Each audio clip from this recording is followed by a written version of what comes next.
I'm Bambi Francisco for Vader News, the network for innovators. Well, Ooyala wants to revolutionize the way we deliver video. And joining me to talk about Ooyala is Bismarck Lepe, Sean Knapp, and Belsasar Lepe.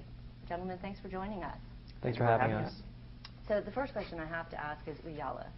Not the name that you would expect for a video delivery network and platform, but it has a nice ring to it. What's the origin of that name? Well, so when we were first going out and looking for our company name, there's always a challenge to actually find a name that still has the .com available, or for less than $100,000. So as we were really going out and looking, we were playing off a few different words, starting with engineers, moving to code monkey, and permutations of swinging. We came across permutations for cradle, and Ooyala means cradle in an Eastern Indian language, Telugu.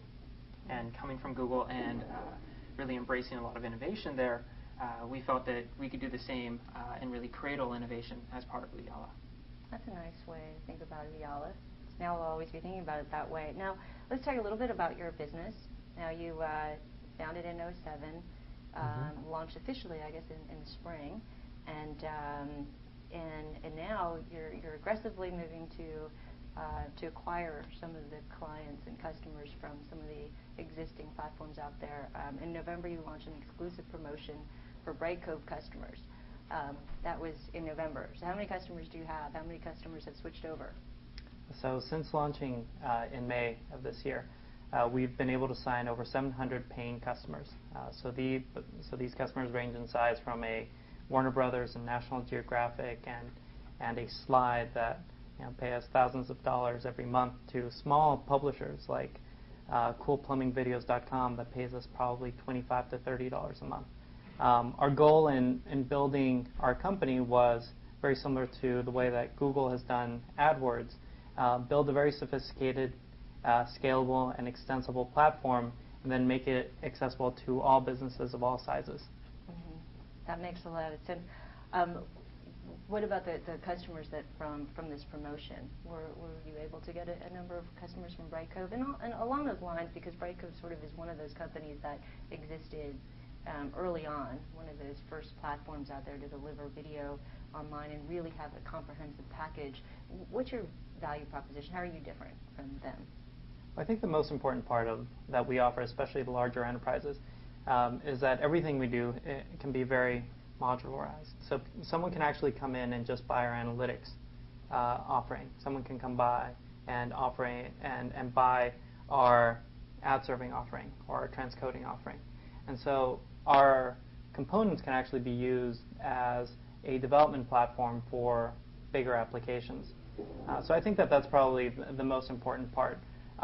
For the longer tail customers, we make it very easy for customers to actually be able to just onboard and get started with our platform.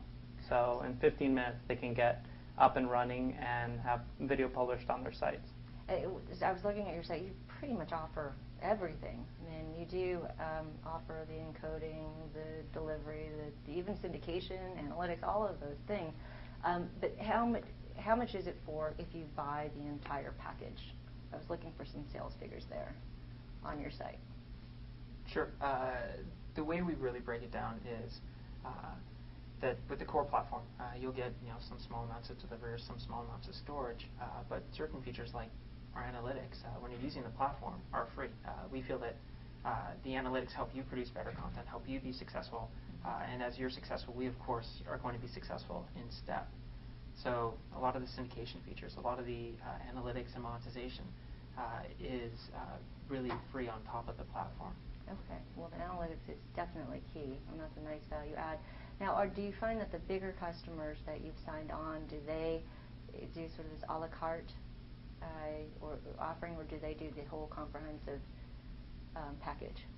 We found it to be the case. It's a little bit of both. Definitely, folks who are a little bit more established in the space definitely would prefer an a la carte. And a couple of examples there with some of our companies. They very much like the transcoding piece, so that's something that they're going to look to integrate before anything else. And then somewhere down the line, they've mentioned that they would like to implement just the analytics piece. So I think it's probably a little bit of both.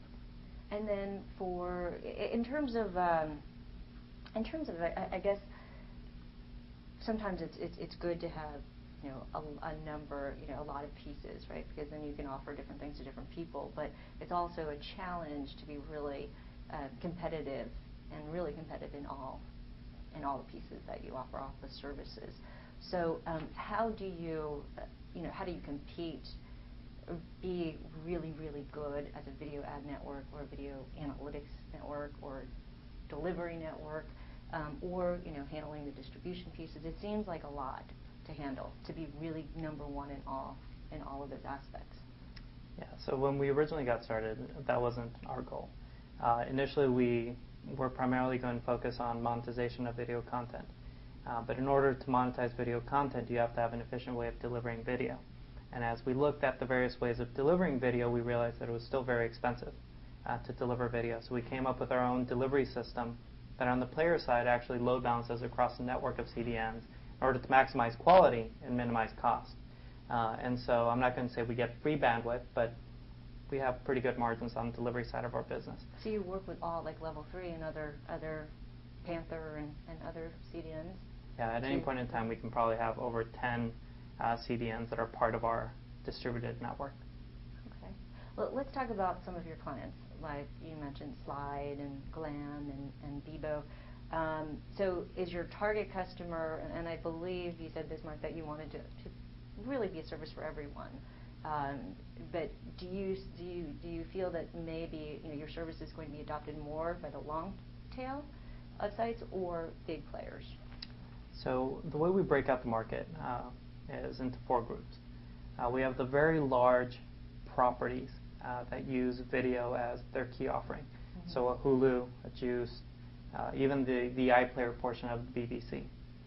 These are very large sites that require their own infrastructure in order to be able to scale, to be able to accommodate very large volumes. Then you have the typical player implementations that people think of when they think of abc.com and CBS. People go and watch Lost. But the actual implementation is very simple. It's basically just a player that has some content that sits in a server, and that's it. You don't really need as much integration with workflow. And that's, I think, where Move Networks and Brightcove focus. And then you have kind of the online brands like streetfire.net or a Slide or even a social network that's actually incorporating video.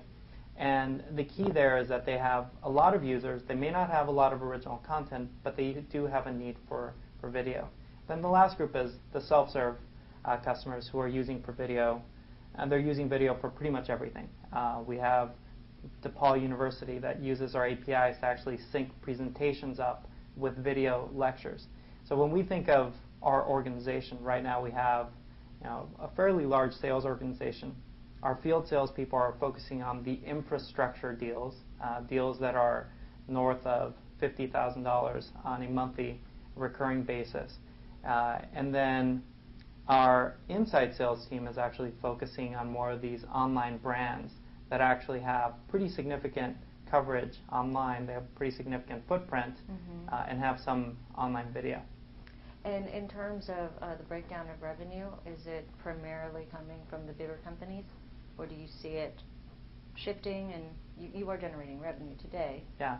Do you care to say how much revenue you guys are generating? I can't, but it's probably about 40-40-20. So 40% very large implementations, another 40% kind of this fat belly of web properties, and then 20% from self-serve customers that are just paying us 25 cents per hour of video viewed. So this is not on the advertising you're serving? That's not the economics here? They actually have to pay you a service fee? Okay.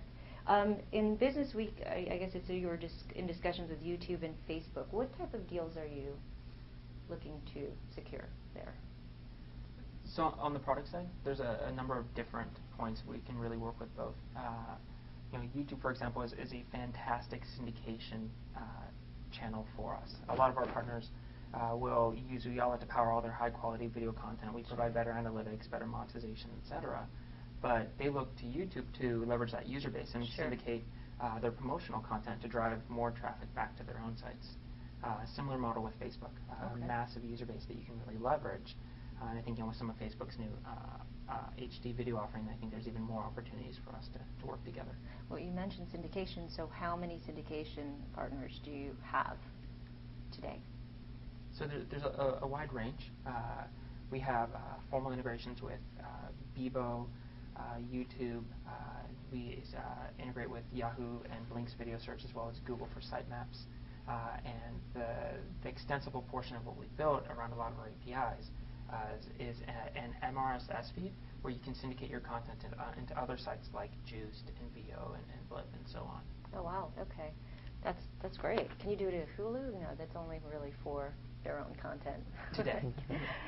Okay, one final question before we move on to the other interview, but despite the downturn, we talked about some of the players out there. So despite this downturn, there seems to be so many still emerging. We've got to see some consolidation, I'm sure, in 2009. What's your outlook for who's going to be left standing, and where are we going to see consolidation in this sector? Well, I think it can be broken up into a couple of different areas. If we think about delivery, I think the CDNs are going to continue to do very well. AT&T will probably gobble up a company, maybe Limelight, maybe Panther. Then we have kind of more typical companies that people think of around the ad networks and possibly even the publishing platforms. I think the smaller publishing platforms are, unless they have solid technology where they can lower cost, some of them will probably die out. But the larger ones will continue to provide an offering that media companies of all sizes actually need. In the ad network space, there's definitely going to need to be consolidation, because coming from Google, we know that the only reason AdSense worked was because they had millions and millions of sites. Because when in an economic model where you're taking a fraction of a fraction of a fraction of a dollar, you need scale in order for that business to work. Who's going to be the consolidator in that space? I think it could happen that multiple ad networks actually come together. Microsoft has been pushing very, very hard to actually build out more of a display branding network. So I think that they could make an acquisition of Yumi or some of these other ad networks in order to increase their advertising revenue that comes from online, because obviously the search game has been lost. So going after the video ad market could be an interesting play for them. Okay, well, it may be an interesting time for your company as well. Potentially some partnerships, some good partnerships and acquisitions out there for you to tuck in as you get bigger. Yeah, so, I think it could be interesting. We'll see. We wish you the best of luck, and you're going to stick around for another interview about your future of online advertising, video advertising in particular. So Bismarck, Sean, Balthasar, thank you so much for joining me and being on Vader News. Thank you. I've been speaking with the founders of Ooyala. I'm Bambi Francisco.